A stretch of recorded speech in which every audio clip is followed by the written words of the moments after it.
Bienvenue à bord de votre bateau Nichols.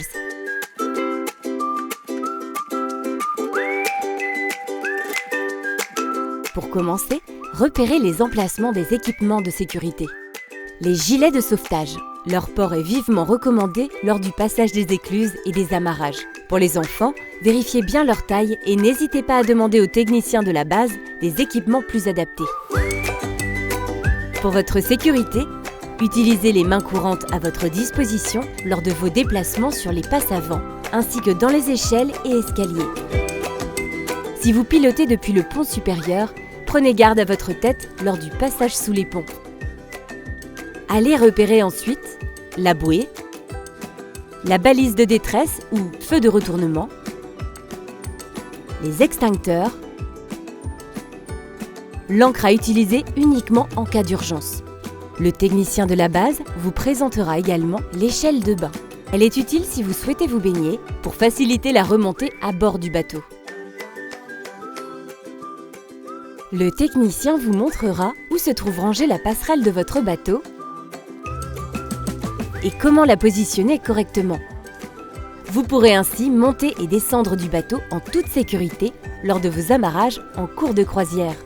Ensuite, prenez connaissance de l'installation de gaz, le plus souvent située dans un placard de la cuisine. Différenciez les robinets d'arrêt des appareils de cuisson, du chauffage ou encore du réfrigérateur. Les bouteilles de gaz sont placées à l'extérieur, dans des coffres. En cas de fuite ou d'odeur de gaz, fermez leur robinet et avertissez le personnel de la base. Enfin, consultez le cahier de bord, vous y trouverez le plan de localisation des équipements de sécurité et les principales consignes à tenir en cas d'incident à bord.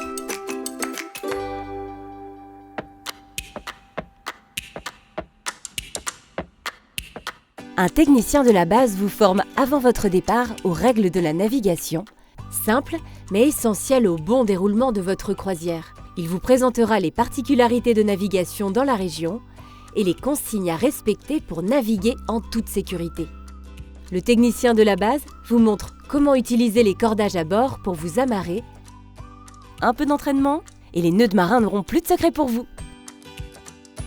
La massette et les piquets d'amarrage présents à bord vous seront utiles pour les amarrages en pleine campagne. Pensez à les ranger après utilisation pour les retrouver facilement lorsque vous en aurez besoin. D'autres outils, comme la gaffe, vous seront utiles pour rattraper un cordage ou maintenir votre bateau lorsque vous larguez les amarres. Puis, c'est la formation pratique. Démarrez le moteur. Une fois en marche, vérifiez que l'eau de refroidissement s'écoule bien du tuyau d'échappement. Vous pouvez alors manœuvrer en douceur la commande de l'inverseur. Il est temps de larguer les amarres. Rangez-les avec soin afin d'éviter les risques de chute et pour pouvoir les ressortir rapidement en cas d'urgence. Vous êtes enfin prêt à prendre les commandes et à naviguer. Durant la croisière, quand vous croisez un autre bateau, vous devez tenir votre droite. Néanmoins, prenez garde aux obstacles et aux écueils des berges, rochers, branches et autres racines. Anticipez votre navigation pour vous en éloigner. Faites de même quand vous croisez des pêcheurs. Le reste du temps, vous pouvez naviguer au centre. Par contre, vous devez toujours laisser la priorité aux bateaux commerciaux ainsi que, sur certains plans d'eau, aux bateaux à voile. Pour votre sécurité et celle des autres usagers, il est important de reconnaître et de respecter les signaux et le balisage. Les vitesses maximales autorisées sont de 6 à 8 km/h pour les canaux, de 10 km/h sur les rivières et de 3 km/h dans les ports et les haltes fluviales aux entrées et sorties des écluses. Les signaux sonores sont à utiliser pour annoncer vos intentions de manœuvre aux autres embarcations. Consultez ces signaux et apprenez à les utiliser à bon escient lors d'une manœuvre difficile ou en cas de visibilité limitée. Lors du passage sous les ponts, prenez garde à vos têtes. Si vous pilotez votre bateau depuis le pont supérieur, soyez vigilants. Certaines banquettes sont basculantes. Attention au risque de chute. Enfin, rappelez-vous que la navigation suit le cycle du soleil. Elle est autorisée de son lever à son coucher. Nous vous souhaitons une bonne navigation à bord de nos bateaux Nichols. Si vous souhaitez visiter les environs, vous pouvez stationner votre bateau le long de la berge ou de chemins de halage, sauf interdiction matérialisée par un panneau. En revanche, il est interdit de stationner au milieu du chenal, sous un pont ou près d'une écluse. Lorsque vous souhaitez aborder une berge, Faites-le par l'avant en réduisant votre vitesse et en manœuvrant très doucement car le bateau met un certain temps à réagir et seule la marche arrière permet de le stopper. Lors de l'amarrage, il est vivement recommandé qu'une personne de l'équipage se trouve à l'avant du bateau pour donner d'éventuelles consignes au pilote et lui faciliter la manœuvre. Dans l'hypothèse où vous stationnez en pleine nature, utilisez 2 piquets que vous enfoncerez solidement, naturellement dans un souci de sécurité. Afin d'éviter tout risque d'accident, il est fortement déconseillé de s'amarrer aux arbres, poteaux ou autres garde-corps. La circulation sur le chemin de halage ne doit en aucun cas être perturbée. Lorsque vous quittez la berge, commencez par larguer l'amarre arrière, puis écartez l'arrière du bateau pour placer l'hélice en eau profonde avant de larguer l'amarre avant. Dans tous les cas, naviguez doucement, anticipez vos manœuvres et tenez compte du sens du vent et des courants pour garantir une navigation en toute sécurité.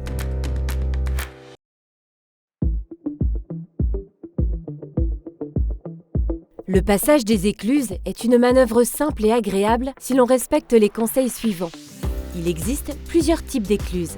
Les écluses manuelles, c'est vous ou un éclusier qui manœuvrez l'ouverture et la fermeture des portes.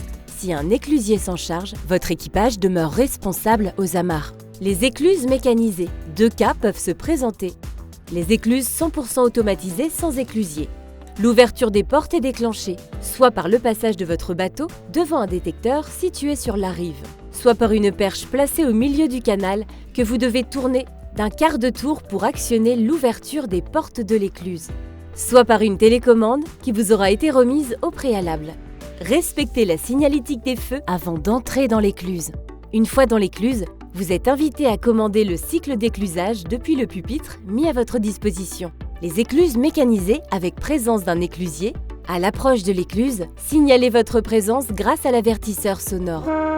L'éclusier pourra ainsi préparer l'ouverture des portes. Dans tous les cas, quel que soit le type d'écluse que vous rencontrez, à l'approche de l'écluse, si un bateau est déjà dans l'écluse à votre arrivée, restez à distance, à 50 mètres au moins, et attendez qu'il soit sorti avant d'entamer votre manœuvre. Entrez lentement dans le sas de l'écluse et amarrez le bateau simplement sans faire de nœud pour éviter tout risque de rupture de cordage ou d'arrachage du taquet.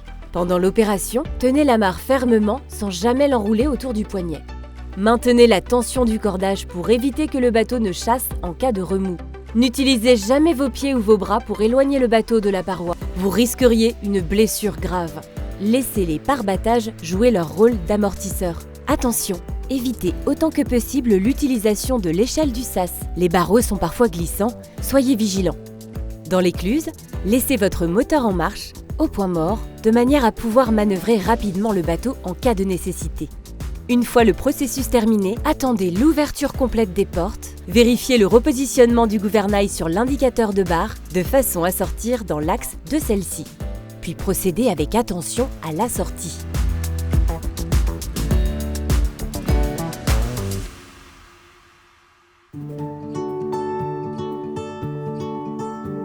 En loin en bateau, vous avez fait le choix de vacances au cœur de la nature. Adoptez les bons gestes pour réduire la pollution aquatique et préserver la biodiversité. Pilotez doucement et prudemment pour ne pas détériorer les berges et éviter de déranger la faune et la flore. Restez à distance, vous les observerez plus longtemps. Lors de vos amarrages en pleine nature, veillez à ne pas endommager et perturber la nature qui vous entoure. Si vous souhaitez pêcher, pensez à apporter votre matériel et à vous munir d'une carte de pêche. Il est important de respecter les règles en vigueur dans votre zone de navigation. Ne laissez pas de traces de votre passage, ramassez vos ordures, déposez-les dans les espaces prévus à cet effet et pensez au tri sélectif. Soyez attentif à tout objet léger que le vent risque d'entraîner dans l'eau. Ne jetez rien par-dessus bord, aucun déchet, ni même un mégot. Peu de régions sont équipées de stations de relevage des eaux usées de votre bateau. À défaut, il est donc recommandé d'utiliser des moyens nettoyants et d'hygiène biodégradables afin de limiter l'impact sur la vie aquatique. Ensemble, protégeons la nature. Nos petits gestes peuvent avoir de grands effets.